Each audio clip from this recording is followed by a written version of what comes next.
بسم اللہ الرحمن الرحیم۔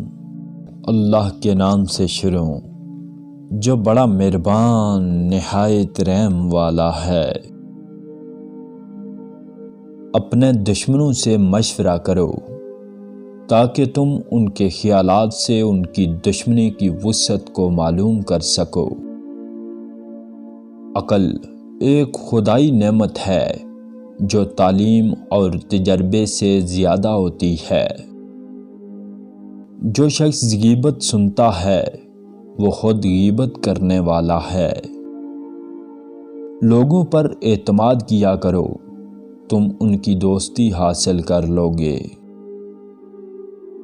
ایک دانا وہ ہوتا ہے جو اپنے سے بڑوں کی اطاعت کرے، اپنے ہم مرتبہ لوگوں کی عزت کرے اور کم مرتبہ لوگوں کے ساتھ انصاف کرے۔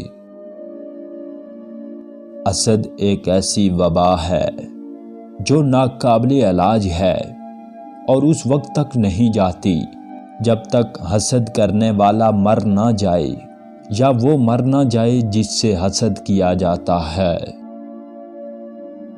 بدترین دوست وہ ہے جو امیری میں تم سے ملتا ہے اور غربت میں تمہارا ساتھ چھوڑ دیتا ہے۔ غصہ ایک تند و تیز آگ ہے۔ جو شخص اپنے غصے کو دور کر سکتا ہے آگ کو بجھا دیتا ہے، جو ایسا نہیں کر سکتا وہ اپنے تئیں جلا لیتا ہے۔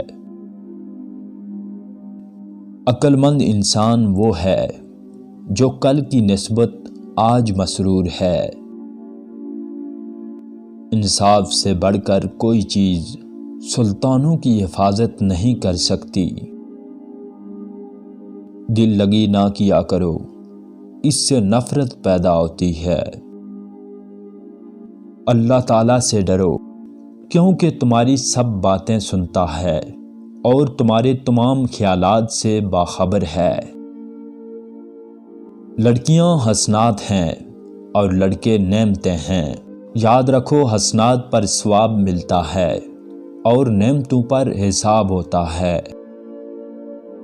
جس چیز کے بارے میں جتنا جانتے ہو اتنا ہی بیان کرو۔ جو بات دل میں ہوتی ہے وہ کبھی نہ کبھی زبان پر ضرور آ جاتی ہے۔ زیادہ نہ ہنسو کیونکہ زیادہ ہنسنے سے دل مردہ ہو جاتا ہے۔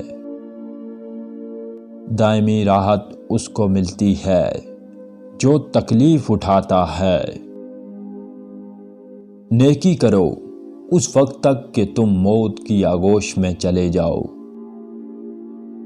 دوسروں کو دھوکہ دینا چالاکی نہیں بلکہ خود فریبی ہے۔ صلح اچھی چیز ہے، دشمن سے صلح کرنے میں ہمیشہ پہل کرو۔ زندگی ہمیں اس لیے عطا نہیں کی گئی ہے کہ ہم اسے ان اشغال میں صرف کر دیں جو ہمیں موت کے وقت اس دنیا میں ہی چھوڑنے پڑیں گے۔ کسی کے عیب ہی نہیں، خوبیوں کو بھی مد نظر رکھو۔ پہلوان وہ نہیں ہوتا جو کسی کو بچھاڑ دے، بلکہ پہلوان تو وہ ہوتا ہے جو غصے کو بچھاڑ دیتا ہے۔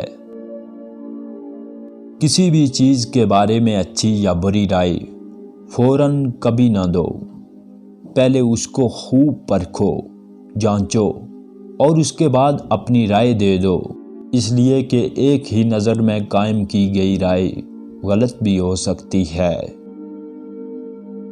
جو تکلیف تم خود برداشت نہیں کر سکتے کسی دوسرے کو بھی نہ دو۔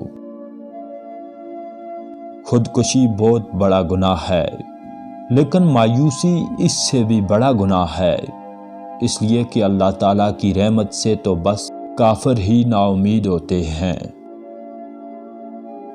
برے خیالات کو دل میں جگہ نہ دو، اس لیے کہ برے خیالات ہی گناہوں کو جنم دینے میں معاون ہوتے ہیں۔